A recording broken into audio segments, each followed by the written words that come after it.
إن الحمد لله نحمده ونستعينه ونستغفره ونعوذ بالله من شرور أنفسنا ومن سيئات أعمالنا من يهده الله فلا مضل له ومن يضلل فلا هادي له وأشهد أن لا إله إلا الله وأشهد أن محمدا عبده ورسوله. Is this the maximum voice you have? I think it's good.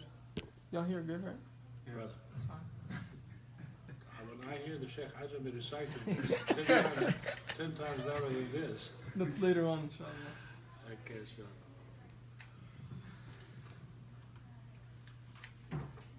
المؤمن مرآة لأخيه المؤمن. Does that mean? You're Sami, right? You're close to it, Muhammad. The believer is a mirror to his أخيه. أخيه means brother, but here it means his friend. So the believer is a mirror to his friend. And this can be a mirror to the spouse. It can be a mirror to basically any two relations righteously. So, Prophet Muhammad sallallahu alayhi wa sallam said, المؤمن مرآة لأخيه المؤمن يكف عليه ضيعته. One of the things that the believing friend does for his brother or sister, he protects his money and his belongings. That is, if he left, if he goes out of town or something like that. وَيَحُوطُهُ مِنْ وَرَائِهِ. And he takes care of the things he leaves behind when he is not there. So if you have a friend, your obligation toward him, you have to be a mirror to him, and we'll get to that. This is our topic. How can you be a mirror? Or what does the mirror do so you can be like it? You want to be a mirror, brother? Mm-hmm. Mirror. But make sure it is a straight, flat mirror. We'll tell you why. طبيعة الإنسان, your nature, أمارة بالسوء. Constantly yourself is inciting you to do evil. Really, when we say to do evil, it's evil because it's haram. But what yourself really doing wants you to do the things she likes. But unfortunately, the things she likes, no distinguishing between halal and haram. Yourself doesn't really care. It's like animals. They don't care if this is halal or haram. Hungry you eat, thirsty you drink. You don't stop to ask. Yourself is like that unless you tame it. You tame it means you force it. You know, one of the righteous predecessors, usually the righteous people tells you, if you eat or if you have everything you desire, what's the difference between you and animals? If everything you desire, you get it, what kind of a life is this? You have to get it. So they used to desire some sweet, some of them. They used to put the sweet at the door, and when they leave the house, the self is dying for it. Then they look at it and they talk to themselves, you're not gonna get it. Just like a person wants to fast, and somebody brings food and you want to break your fast, and you force yourself not to break your fast even though you're dying for it. That's how you tame yourself. Otherwise, yourself is not going to ever serve Allah subhanahu wa ta'ala the way Allah subhanahu wa ta'ala wants. So this is our nature. And our nature, we don't see our shortcomings. Simply because of the nature of yourself, you like to do what you like. So if I like to cuss him out, I cuss him out. I don't see anything wrong with it because he upsets me. He made me angry. Ooh. Right? Like one person, you tell him to stop doing that, and he said, he made me angry. Okay, so what is patience? This is like dealt with a divorce case, and the brother basically wants to get a free ride, like he divorced his wife and he doesn't want that divorce to count, because there's a hadith, if the person was in a state of, his mind was in a state that he cannot distinguish what he is saying, so he's like considered crazy, and he divorces his wife, the divorce does not hold. So he comes, and I asked him, I said, the nature of his divorce and why, and he said, I was angry. I said, brother, I've never seen divorce. You're going for a cup of coffee and you're having donuts and everything, and you're eating, and you say, well, guess what, honey, you're divorced. You ever see that? So how does divorce happen? Naturally, arguments, fights, and anger. So when you want to be patient, patience is when you say, I can't take it anymore. That's when patience steps in. We think that you're patient, and you reach to a level you can't take it anymore, and that's when you quit. That's when you start. Because before that, it's manageable. You handle it, fine. But when you reach a level you can't handle it, that's when you need to force yourself to handle it. And that's what patience is. So our nature is like that. We don't see our shortcomings because of the nature of ourselves. That is, if we're not good. And if we are good, we see ourselves as good, so you don't think that you're doing bad. MashaAllah, the brother comes 5 times to the masjid, and he reads Quran, and he listens to lectures and all that, and he looks at other friends, they're not doing anything. He sees himself perfect, so he doesn't see his shortcomings. Maybe his friend there, like Al-Hussein, is not as righteous as he is, but he notices this person has no manners, really. He's rude in his treatment. He doesn't see that because he thinks his rudeness is good, or it's right, or he's supposed to be like that, or this is how you make da'wah. And he's wrong. So you need a mirror. And that mirror is your friend. And that's why the Prophet ﷺ said, المؤمن مرآة المؤمن. So if you have a friend who doesn't show you your shortcomings, don't call that a friend. But the sad part is nowadays, if you show your friend the shortcomings, what happens? They cut relationship with you, they abandon you. They don't like you anymore. Because the self, the evil self, doesn't like that. The evil self doesn't like someone to tell it, straighten up, or do and don't. I do what I feel like. I do what I want to do. I am free. We get all these ideas in our mind, and that teaches us to disregard Allah subhanahu wa ta'ala and the teaching of the religion, because you think that you can do anything you want. We don't know that our freedom stops where the rights of other people starts. I am free to say anything I want, but not when I attack you, or I harm you, or I abuse you with my love. There I stop. No, you're not free. So if you have a friend and you call that a friend a mirror, how do you have your friend as a mirror, or what is the relationship with you? It's called nasiha, advice, which is basically enjoining good and forbidding evil. And people don't like that. What's the proof? Luqman alayhi salam, he was teaching his son.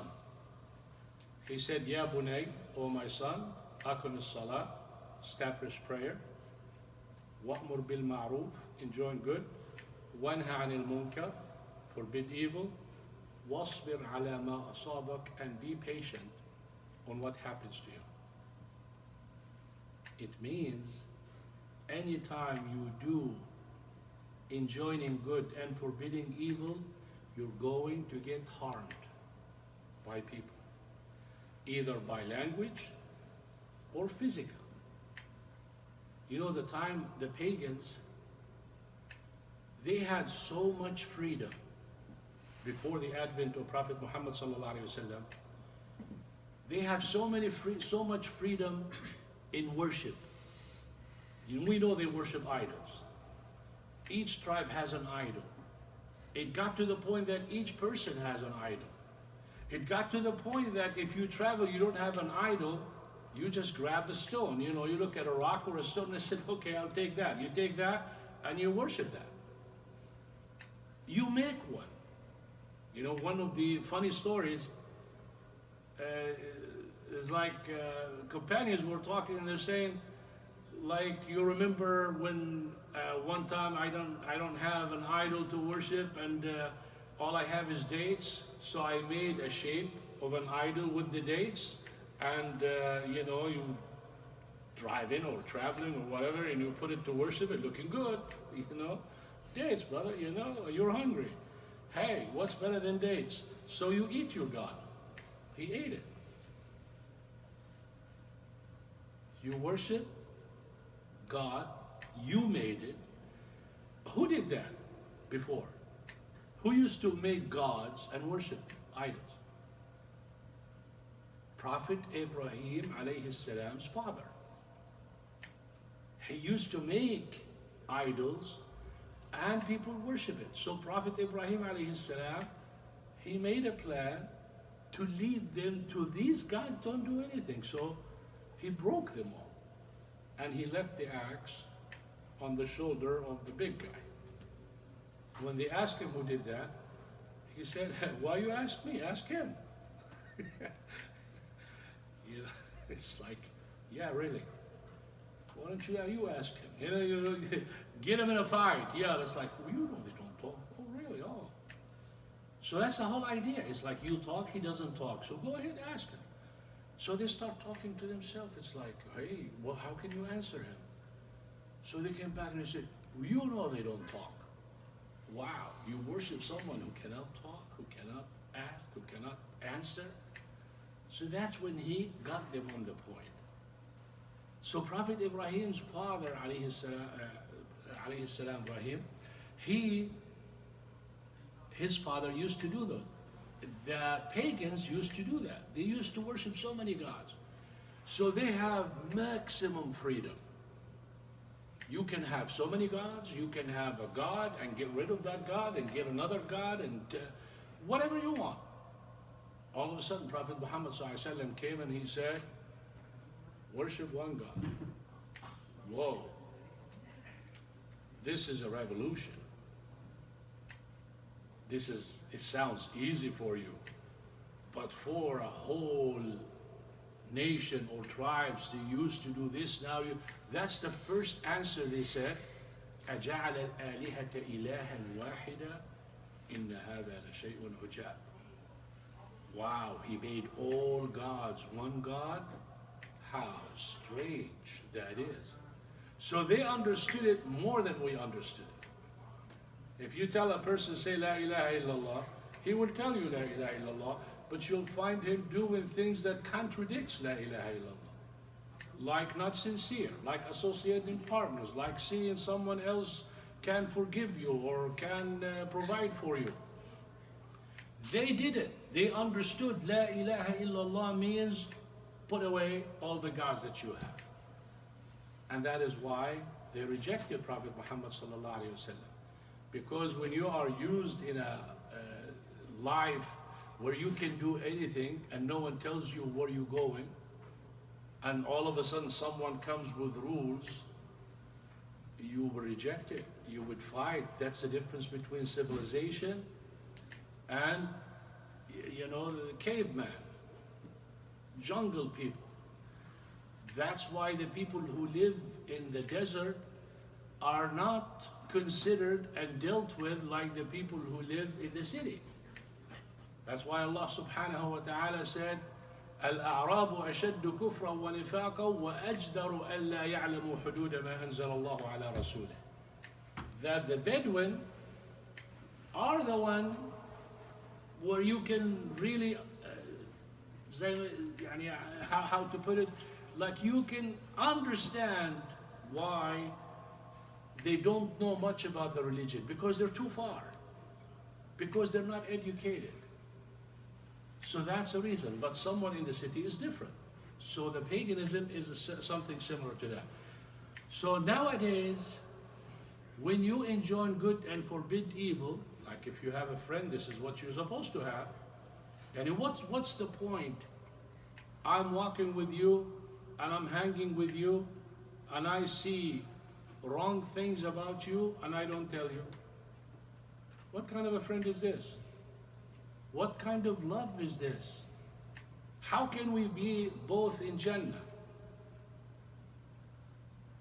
I see the wrong. I see you going to hell. This is like, brings to me one of the companions, his two sons were still Christians.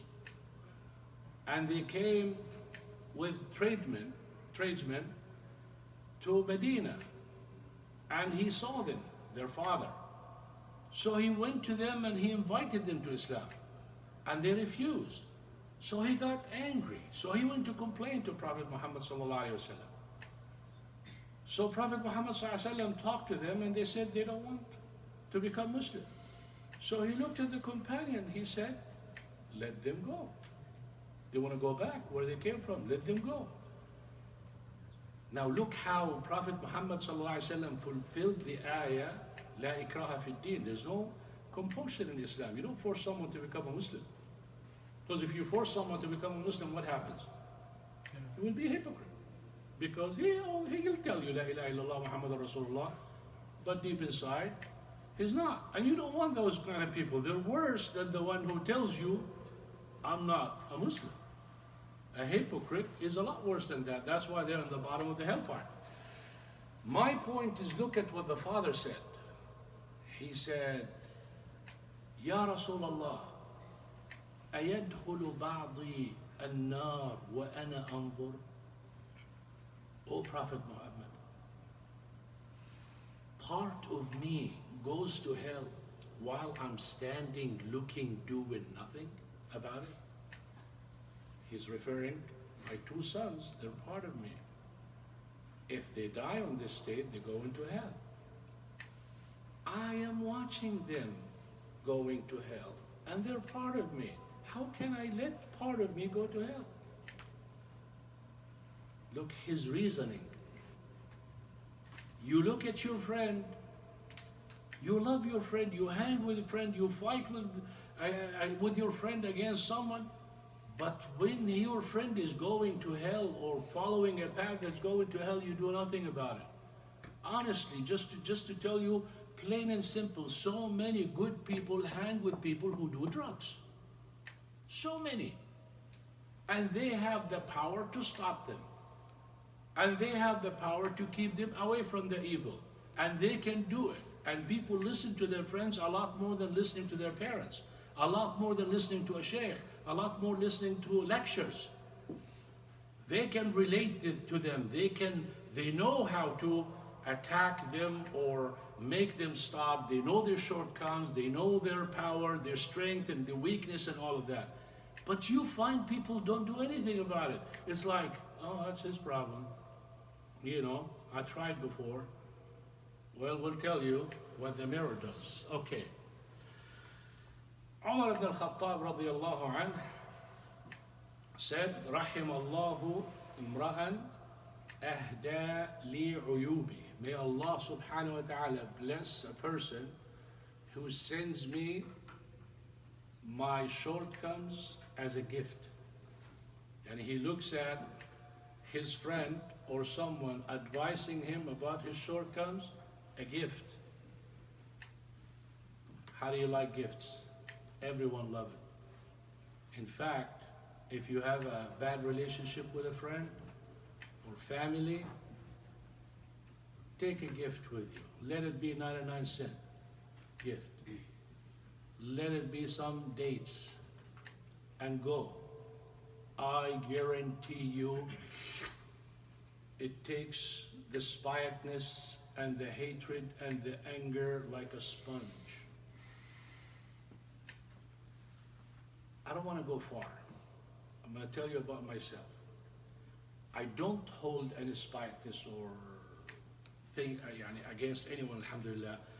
But you know how sometimes you like people, you don't like people. You have no control over it. You just can't stand him. He did nothing to me. Right? It looks like you have a friend, right? I don't know why. In fact, he's good.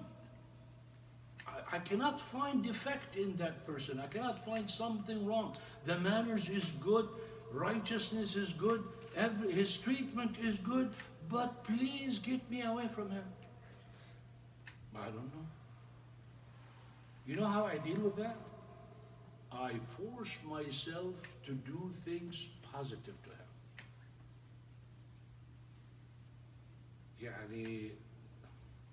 You know how sometimes, Sheikh, you're surfing and you're looking at the internet and you see, oh, Sheikh Hassan has nice comments. But you think and you say, Sheikh Hassan, I can't stand him. And you just pass that.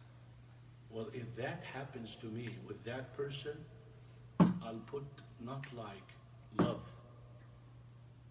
just to teach myself and shut my evil self from what I'm doing, because I don't have a valid reason to not like the person.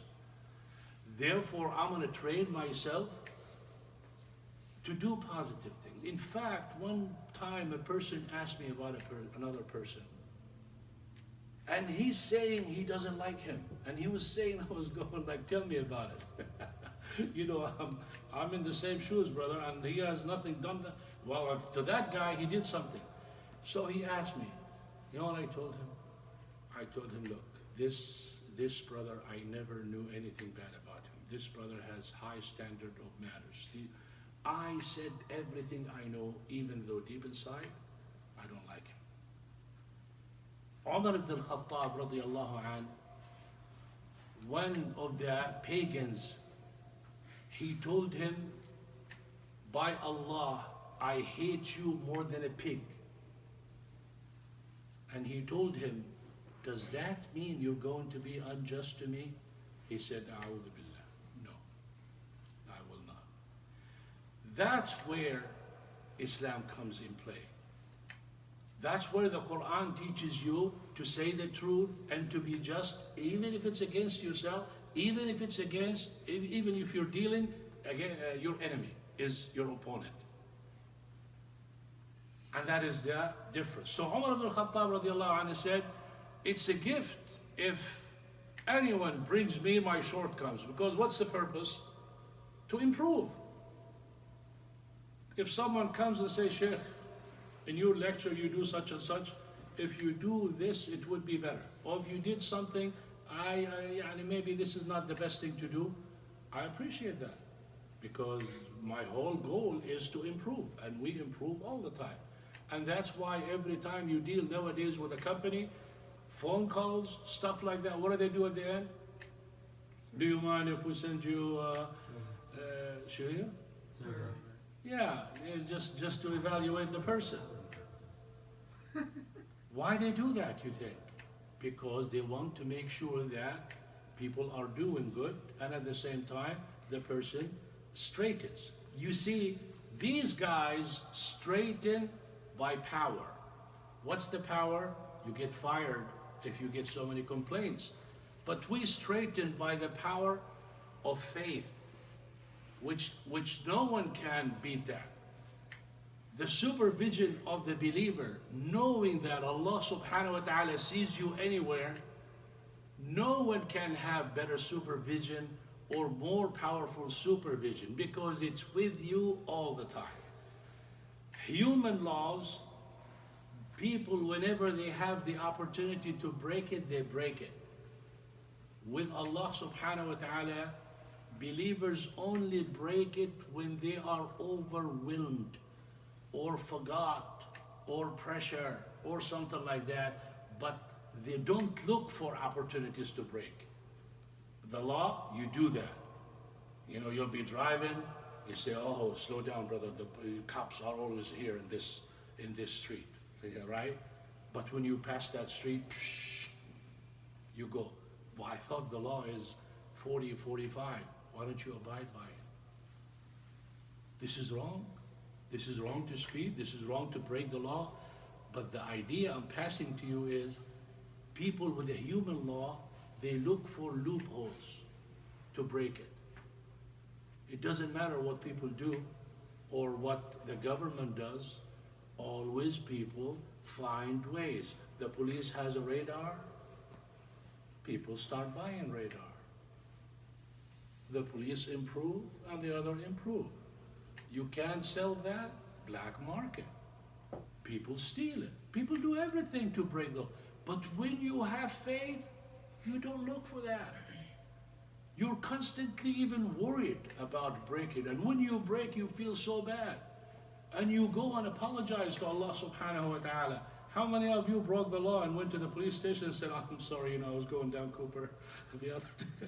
So you want to give me a ticket? Go ahead and give me a ticket. Stop. You don't do that. It's different, subhanAllah. Tayyib. Look at the mirror. One thing special about the mirror, it doesn't exaggerate things. Right? Adam al-Mubala. The mirror does not blow up your face or shrink your face. It gives you exactly how you look. If you have a mark, it's there. If you're clean, it's there. Such is that friend. If you have a friend, I see him slipped. I deal with his slip. I tell him, you know, what you did, and it's not appropriate. Maybe you can fix that. It's not like, wow, I can't believe you did this. Man, you're kafir. Stop. And it's just for a small thing. Or you see the person maybe doing a major sin, and you come to him so lightly, you know, this is not a good thing to do. You know, I would, أخيه, give it the same size. Just like the mirror. Don't blow it up too much, and don't minimize it too much. Don't make the small sin major sin, and don't make the major sin small sin. Don't be like concave mirror or convex mirror. What's a concave mirror do? Makes you smaller. Or bigger, I'm sorry. One of the two, right? Or so, right? Yeah. Concave mirror, enlarge things. Convex mirror, minimize things. You want to be flat, regular mirror as a friend. That's number one. That number one quality. Al-istighabah, backbiting. How many times you stood in front of a mirror and the mirror stopped talking about you? Oh my God, you should have seen him in the morning when he stands in front of me. Wow, that person looks like a ghoul. It doesn't backbite. It sees things. It tells you the things. No backbiting, no slandering, nothing. Such is the friend. The friend, when he sees your shortcomings, he doesn't text messages to another friend. You know, this is the bad thing. This is how it works with friends. Secret, you know why they call it secret? If it goes to more than one person, it's no longer a secret. He's my close friend, I tell him a secret. Now, don't you think he has a close friend?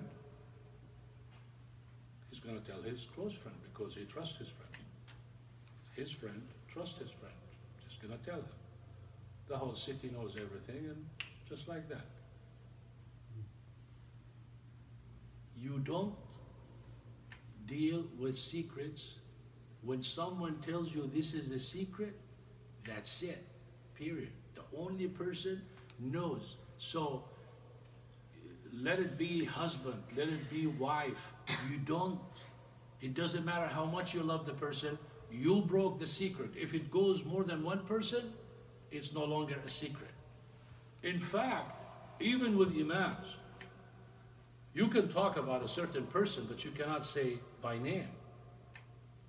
Because if a person comes to an imam and asks questions or something, definitely they trust in that imam. They don't want their parents to know, they don't want people to know, they don't want any other person to know. Because righteousness is different. Not every person claims righteousness is righteous, and not every person righteous is trustworthy or honest. People vary, and the levels vary. So secret, you keep it secret. So the mirror does not backbite, and the human being does not do that, because the whole problem, the whole issue is you want to correct the person. If I want to correct you, then I talk to you, and I don't go talk to other people about it. الحقد. الحقد, what is حقد? Spitefulness. يعني هلا when you stand in front of the mirror and you look bad, does that mirror hold spitefulness against you because you look bad, or you did bad, or you're doing bad? You could be standing in front of a mirror smoking. What the human being, the friend, is similar to that. You have to not have spitefulness against the person who is your friend. So as soon as you leave from in front of the mirror, you have no picture there. Nothing is remembered there. There is no memory there. It's gone. The same thing, you with your friend. Once you solve the problem, you give the advice, it's over. As some people put it, there is no such a thing as put it in the back burner. It's like, you forgive me, brother? Yeah, I'll forgive you. But it's really here, in the back of your head. Next time I have a problem, oh, you remember in 1965, brother?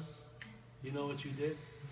Yeah, usually wives use that with their husbands, and the husbands have no defense because they don't keep dates. They're very bad with dates. And when the husband argues with his wife and the wife start bringing dates, when we got married, after that, the first honeymoon, after this and all that, you did this and you did that, and the husband doesn't know what to say. You know, his answer would be, me? Yeah, you. What's your difference? Okay, I understand. Okay, I'm not there. Because there's nothing to say. They got you. The mirror doesn't do that. So as soon as the thing leave, make it leave. Don't hold. And we'll give you something, an example. Umayr ibn Wahb or Safwan ibn Umayyah.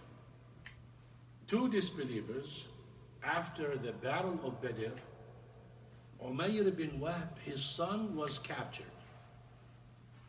by the Muslims. So Umayr ibn Wahb, he was telling Safwan ibn Umayyah, alone. They were alone, no one was there. He's telling him, you know, if it wasn't for some debts I owe, and I have children, I don't know who will take care of them, I will go to Medina and kill Muhammad. Safwan ibn Umayyah hates Prophet Muhammad ﷺ, and this is a golden opportunity for him.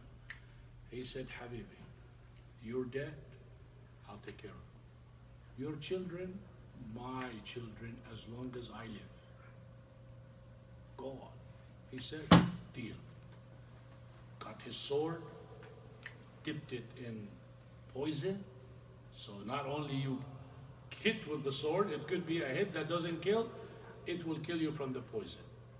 Put it and let people know that he's going to Medina to ransom his son. No one knows he's going to kill. So he went to Medina. Who met him there? Umar ibn al-Khattab radiallahu anhu. Umar ibn al-Khattab radiallahu anhu is too intelligent. he has dirasa. He can really look you in the eyes and tell you that you have evil intention.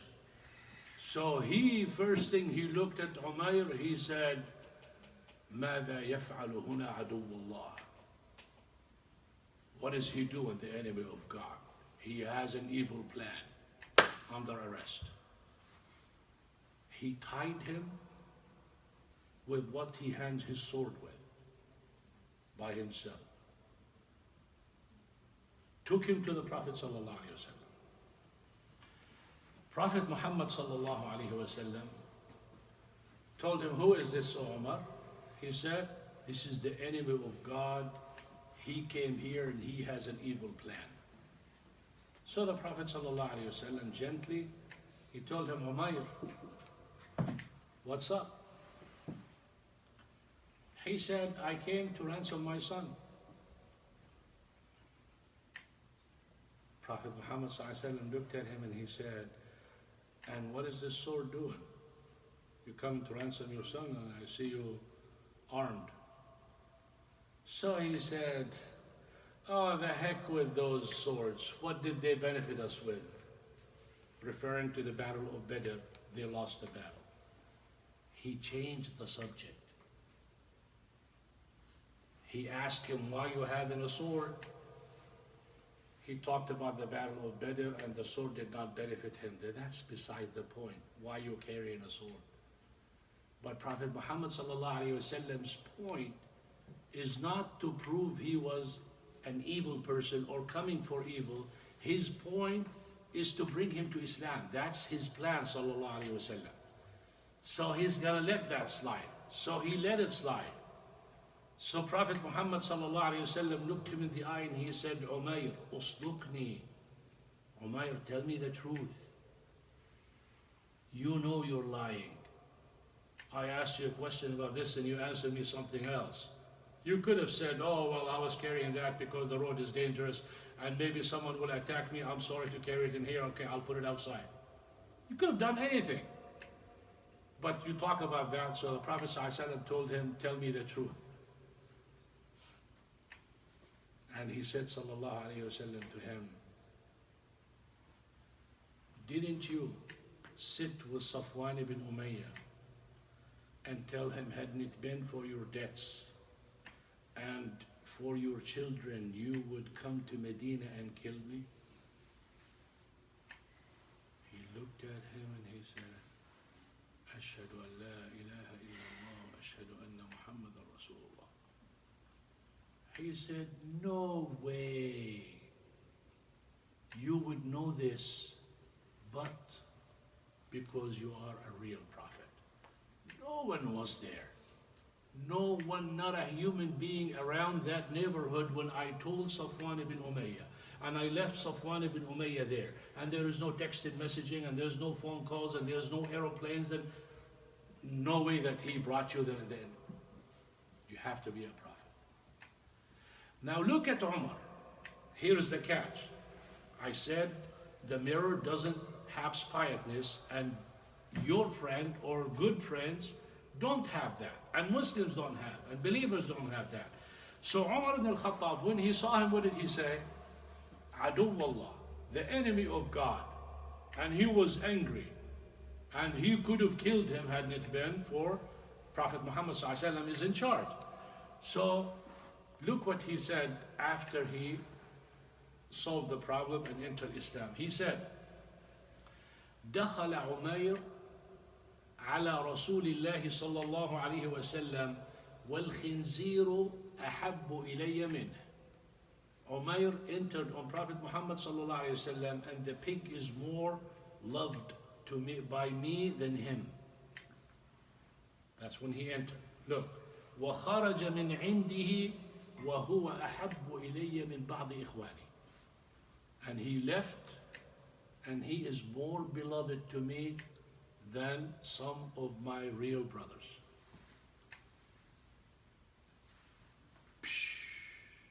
Now, how did the Prophet ﷺ figure out what he a told good question. Well, I did not elaborate, but usually Jibreel alayhi salam.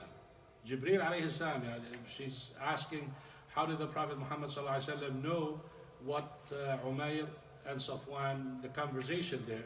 He was informed by Jibreel alayhi salam, told Prophet Muhammad ﷺ what happened there, and Prophet Muhammad ﷺ gets from this. So all the time, anytime you hear something Prophet Muhammad ﷺ said, which is something yani ghaibi, unseen, it's always revelation by Angel Jibreel alayhi salam. Just like when he was one time next to a wall with Abu Bakr as-Siddiq radiallahu an, and all of a sudden he got up and he running quickly. Abu Bakr as-Siddiq followed him, rushing, said, "Oh Prophet of Allah, why you're leaving?" And he said, "Someone was trying to drop a rock on me and kill me." Jibreel alayhi salam came and told him, someone on top of that wall going to drop a rock on you, so move. So he got up. So that's also revelation. So Umar ibn al-Khattab radiallahu anh, the point here is he hated him, and as soon as he fixed the problem, it's no longer there. No spitefulness, it disappeared. The same thing with your friend. If you have a friend, it should be there. Patience. How many times you stand in the mirror and the mirror tells you, now how many times you're going to stand in front of me? You already did. You keep going and coming back, going and coming back, going and coming back. I'm sick and tired of you. Will the mirror ever do that to you? No. Why your friend does that? Why you, when you advise your friend and your friend doesn't listen to you, why you get angry? Why you stop advising? Why you keep saying, I told you many times and that's it. That's the last time. I'm not going to do it. Why you do that? You stand in the front of the mirror and you have dirt. You leave and you come back and the dirt's still there. What does the mirror do? Still shows it to you. Go back and come back. It still shows you the dirt. Same thing with you. If you have a friend and he has a bad habit and you advise him and he does it, I'll advise him again. He does it again. I'll advise him again. I'll keep advising. I don't get tired of it. You're getting paid for it. Do you know the beauty of da'wah? You get paid even if the person doesn't follow what you're saying. I can sit here, teach you how to worship Allah subhanahu wa ta'ala every day, and let's say no one follows what I'm saying, I get my full hasanat regardless. So a sign when you make da'wah, a sign that you are not a successful da'iyah, is when you advise someone to do something or to stop something and they don't listen to you, you get angry. If you get angry, that means you're a loser in da'wah. What do I mean by that? You're calling for yourself, not for Allah subhanahu wa ta'ala. If I come and I tell you vacuum this room, and I give you $10, and the vacuum that you have doesn't really vacuum that good, and you tell me and I tell you just use this vacuum, whatever it works, that's fine. Why you complain about if the vacuum vacuumed or not? I told you, I know the vacuum doesn't vacuum that good. Just run it over, whatever it vacuums, I paid you. Did I shortchange you? No. So what are you complaining about? You did the work, you got paid, I'm happy with it. You are a da'i. Allah subhanahu wa ta'ala said, deliver the message. Whether they take it or they don't take it, it's not up to you. Don't worry about it. You get your hasanat and guidance is on me. So, when you give the da'wah, make sure you have the patience. Have the patience, don't complain, and do it over and over. Because dhikra, yani reminder, benefits who? Believer. فَإِنَّ الذِّكْرَ تَنْفَعُ الْمُؤْمِنِينَ. Let's say he's not a believer. What I mean by that, not kafir, I mean like he's not high level of iman. I come and advise him. Let's say he smokes. I come and advise him. I said, Habibi, smoking does this and does that, and it's haram and all that. His faith is not that high. He didn't listen to me. Why? Because his faith is not that high. I come to him and he doesn't know smoking is haram. His faith is high, so I come and I say, brother, smoking is haram because of this hadith, because of this ayah, because of the harm it does to yourself, and you are a good man and you are, mashallah. And he said, wallahi brother, I did not know that. Khalas, inshallah, I will quit. He's a believer. Dhikra benefits believers, doesn't benefit anybody else. But how do I know he's a believer? I don't, therefore I give it to him. How do I know she's a believer? I give it to her. I give it to anyone I see. Muslim, non-Muslim, obedient, disobedient, believer, half believer, full believer. I don't care. Allah subhanahu wa ta'ala said, وَذَكِّرْ, give a reminder. But he told me only the believer will take that reminder. To let me know, don't expect everyone you remind is going to take it. To let me know, continue on doing it regardless of the results, because you know believers are the only one who accept it. So I might call the whole class and one person take my advice. Alhamdulillah, I know that, I'm expecting that. I continue on doing that. So be like the mirror, don't give up hope. Patience. Adil, justice. The mirror deals with every person equally. You stand in the front of the mirror, it tells you exactly who you are. He stands, it tells him, it's not like, oh, for him I'm going to decorate his face. And for him, no, I'm going to ruin it. Fair. You have a friend, you have to be just. When you want to advise, you have to give people their due right. As a righteous person and as a person who is just with his behavior. Make sure you deal with everyone the same. It's not this one, I'll spice my advice for him and kind and everything, and for this one, I'll be rude because of whatever reason. No, you deal with them with justice. Number 6, ikhlas. What is ikhlas? Sincerity. The mirror, when you stand over, how can a mirror be sincere to you? Tough one, right? Ikhlas means what? You're doing it for the sake of Allah subhanahu wa ta'ala only. I'm giving this lecture to please Allah subhanahu wa ta'ala, not to impress you, not to impress you. I'm doing it for the sake of Allah subhanahu wa ta'ala only. That's the only way I can get hasanat for it. The mirror is doing that picture sincerely for you. You are here, the mirror is reflecting the picture 100% to you. You're the one in the front of it. So it's giving it to you. It's not deviating part of it to the side or to the left or to another person. Only to you. So when you deal with your friend, make sure that you are sincere. And what does that mean? You don't have plans. You don't have tricks when you deal with the person. You're sincere for him. You're doing it only for him to benefit him. That means I evaluate you, your good and bad, justly. Because I'm doing it for you. Look at this story by the Prophet ﷺ. One time the Prophet ﷺ in his prayer, he heard someone rushing. You know, like when you wear a thobe, or like here in this case for a man, so it's a thobe, and you run fast, how your leg hitting the thobe and you're making sound, hitting that thing, rushing. What is he doing? That companion coming to catch the rak'ah. You did that, brother, right? You. Yeah, but you know why? We do that. You know the time when you hear that a lot and it sounds like an army attacking you?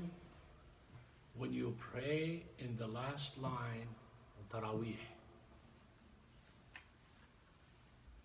Because all the lazy, wonderful youth kicking back against the wall because they know the sheikh is going to recite 2 pages, right? So I kick back, and I know the sheikh usually, you know, everybody knows his sheikh. The sheikh, like, at the last ayah, he relaxes and he stretches. Like you want to say, Wallahu la yahdi al-qawm al-zalimin, you say, Wallahu la yahdi al-qawm al-zalimin. You know what comes after that. Allahu Akbar. So at that time, when the shaykh is going slowly with that ayah, everybody's there because they're gonna catch that in ruku', because they know if they catch ruku', it counts. They don't know it doesn't count in their case, because it counts for a person who is sincerely coming to catch the rak'ah and did not make it. Traffic jam, accident, late, whatever reason, and you catch. Prophet Muhammad ﷺ said it counts. But to sit and watch the Imam until he finished, and you come and catch it's not meant for that. You're trying to basically, astaghfirullah, cheat Allah subhanahu wa ta'ala. You have an evil plan. So this companion is not like that, of course. He's coming sincerely, rushing to catch the ruku'.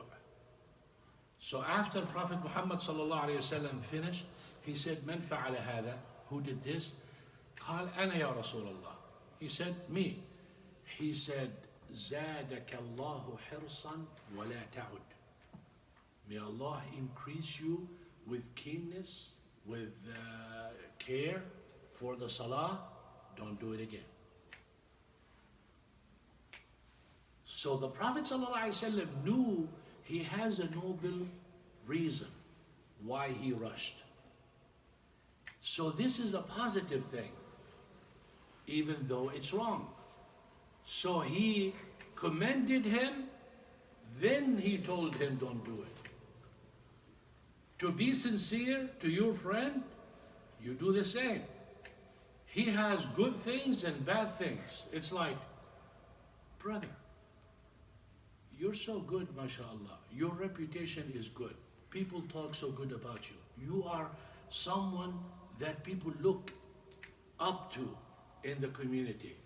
What you're doing doesn't fit you. Look at the difference. What you're doing is not good, man. This is bad. This is wrong. This is haram. Look at this and look at the other one. You commended him. You built him. You raised his understanding how important he is. Then you gave him the shortcut that he has. He will take it. And it is a lot lighter on him. Even the Prophet ﷺ said in relationship husband and wife, لا يفرق مؤمن مؤمنة إن كره منها خلقا رضي منها آخر. Let the husband not hate his wife because of some bad treatment or bad manner. If he dislikes one, she has so many others he likes. So make sure that not just, the highest level is when I count your good and not count your bad, ignore and forget your bad or forgive it. This is the highest level of manners. The second one, or the worst one, is when I count all your shortcomings and destroy the good ones. It's like you did something bad, you never did anything good in your life. So you don't want to be like that. You want to be a person who count the good and forget the bad. If you want me to tell you I'm counting as Isha is 9:15, brother. That's fine. My dad is actually, the sheikh is not coming, so whenever you're ready, inshallah, we can pray. Okay, inshallah. Inshallah, a few minutes. But I want to tell you about the story of the mud. We'll conclude with that. You know what mud is? One of the rulers in Andalus, he looked in his backyard, ruler, so he has, mashallah, mansion. And at the pond there, he noticed that the wind did something like a chain on the water that looks beautiful, but it's not going to last. So he said something. He said a line of poetry. He said, صَنَعَ الرِّيحُ مِنَ الْمَاءِ زَرَدْ. The wind did a sort of a chain on the water. But he couldn't finish the verse. And you know, everyone, poetry is so high at that time.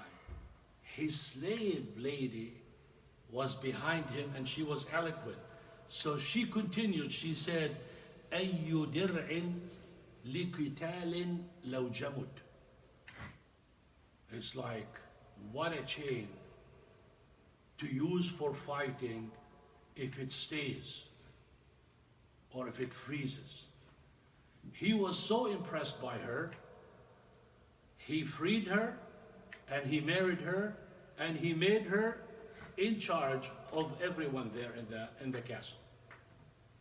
One time, you know, when you're used to a certain life, even if it's not a good life, you would miss it down the road. Yani, you lived a life, you're poor, and you eat zayt za'atar. Anyone knows what zayt za'atar is? Basics. By the way, to me it's major, but let's say that it's cheap. And then you move to a high standard life. People giving you the chicken and people giving you the beef and the sandwiches, and just like you go to Hajj. When you go to Hajj and you get that buffet, it's like, what did you leave for heaven? Wallahi, you get it there, it's like, yeah, man, this is not good. So you live that life, you would miss the simple life that you had. Has anyone, you're all too young, brother. No one missed anything like you used to before? I mean, like, it's unreal. Anyway, so this slave girl, of course, she was poor, she was slave, so she's missing walking in the mud. Here in the nice carpet and nice rugs and nice everything and clean and shine and all of that, it's like, I used to walk in mud. Mud is fun. You know, this is like one guy, I mean, stories are just flying. One man wants to impress his son, and he was taking him, you know, he lived in such a mansion, and he went and he took him to other places that is out in the country, showed him horses and stuff like that, that's dirt and all of that, and he came back and he said, so son, what did you learn? He said, what a beautiful life they're living. I wish I have that. And he is in top luxury. So he looks at that. So this lady, missing, so she wants to walk in mud. This ruler loves her so much and wants to fulfill what she likes so much. So he went and got misk and amber. It's like Play-Doh. You know, it's the best fragrance you can ever get. One of them comes from a whale and the other one comes from a deer. And to acquire them is another story.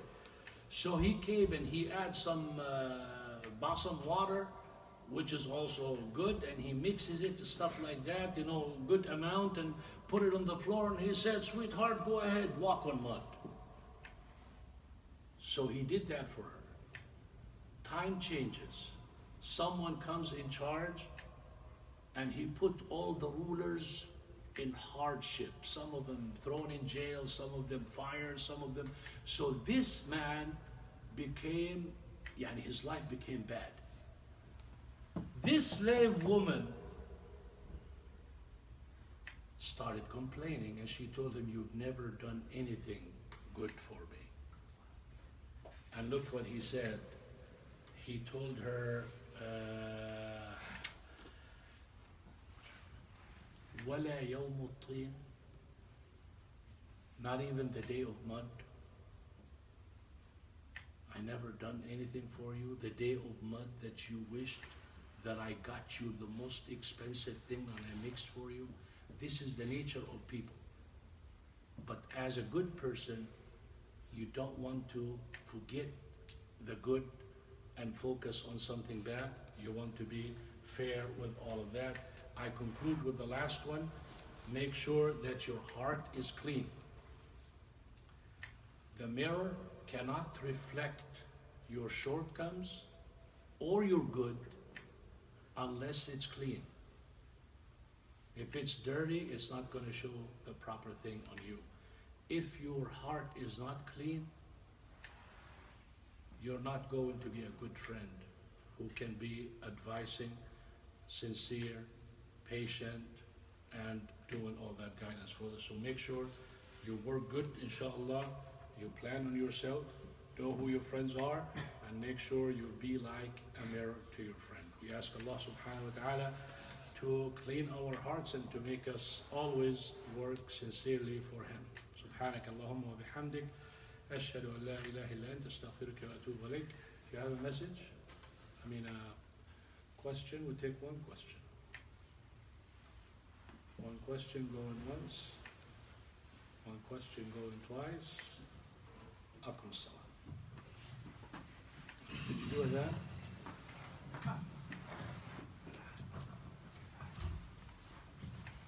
Allahu Akbar, Allahu Akbar.